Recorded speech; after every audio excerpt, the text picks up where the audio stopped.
আসসালামু আলাইকুম। আমি অবসরপ্রাপ্ত সার্জেন্ট মোহাম্মদ শাহজাহান বাদশা সেনাবাহিনীর। বর্তমানে আমি রংপুর বিভাগীয় মানবাধিকারের সভাপতির দায়িত্বে আছি। ২৫ সাল আমাদের জীবন থেকে আর অল্প কিছুক্ষণের মধ্যে বিদায় নেবে।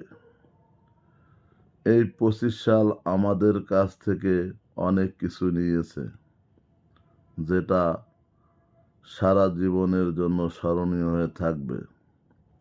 যেমন একদিকে আমাদের মহিলা নেত্রী শূন্য করে দিল ২৫ সাল, যেমন আমাদের মহিলা নেত্রী শেখ হাসিনা আমাদের দেশ থেকে চিরবিদায় নিল, তেমনি করে আমাদের বিএনপি চেয়ারপারসন বেগম খালেদা জিয়া আমাদের জীবন থেকে সারা জীবনের জন্য চলে গেল। আমরা পুরোপুরি মহিলা নেত্রী শূন্য হয়ে গেলাম। আশা করি ২৬ সাল আমাদের জন্য একটি সুফল বয়ে আনবে।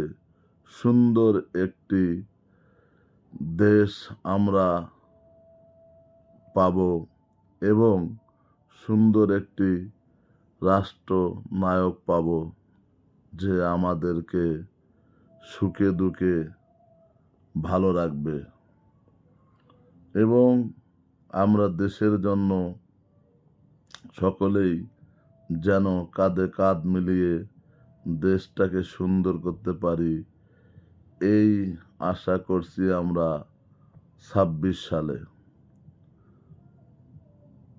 আমরা জাতি হিসাবে যেন আরো সচেতন হই, কোনো অবস্থাতে যেন ভুল সিদ্ধান্ত না নেই, সেদিকে আমাদের খেয়াল করতে হবে। প্রত্যেকটা নাগরিককে সচেতন হতে হবে।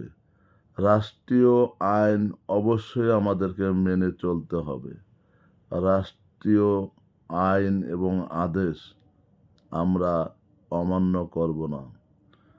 আমি দেখেছি হাসপাতালগুলোতে যেখানে সেখানে পানের পিক, ময়লা, খাবার বিভিন্ন জায়গায় ফেলিয়ে দেয়। সেগুলো গন্ধতে পচে পচে গন্ধ হয়ে থাকা যায় না। এগুলো থেকে আমরা বিরত থাকব। বিদেশে লোকজন যদি একটা পটেটো চিপসও খায়, যে কোনো ধরনের ময়লা তারা পকেটে রাখে, সেখান থেকে গিয়ে নির্দিষ্ট স্থানে ফেলে দেয়। সেদিকে আমরা অবশ্যই খেয়াল রাখব। আমাদের বর্তমান পরিবেশ এমন ভয়াবহ রূপ ধারণ করতেছে, যেখানে সেখানে খাল বিল নদী নালা ভরাট করে বহুতল বিল্ডিং করতেছে। কোনো যেন বলার কেউ নেই। যার যত টাকা তার বাড়ি তত উঁচু। কিন্তু এভাবে তো চলতে দেওয়া যায় না। অবশ্যই রাষ্ট্রের নিয়ম অনুযায়ী বাড়িঘর নির্মাণ হবে। সামনের দিকে আমরা সুন্দর একটি শহর, সুন্দর একটি হাসপাতাল, সুন্দর একটি দেশ আমরা দেখতে চাই ২৬ সালে। আপনারা সকলেই যার যার স্থান থেকে অবশ্যই এদিকে খেয়াল রাখবেন। যদি কোনো ধরনের ভুল সিদ্ধান্ত আমরা নেই, তাহলে আমাদের পরবর্তী প্রজন্মরা তাদের পরিবেশ বাঁচার জন্য আর থাকবে না, সেটা হয়ে যাবে নরক। আশা করি যার যেরকম সামর্থ্য সেভাবেই এগুলোকে মেনে চলবেন। ভালো থাকবেন। আসলেই নিজে থেকে যদি ঠিক না হই, অন্যের উপদেশে কখনো ঠিক হয় না। যদি কোনো ধরনের ভুল পরামর্শ দেই, ক্ষমার দৃষ্টিতে দেখবেন।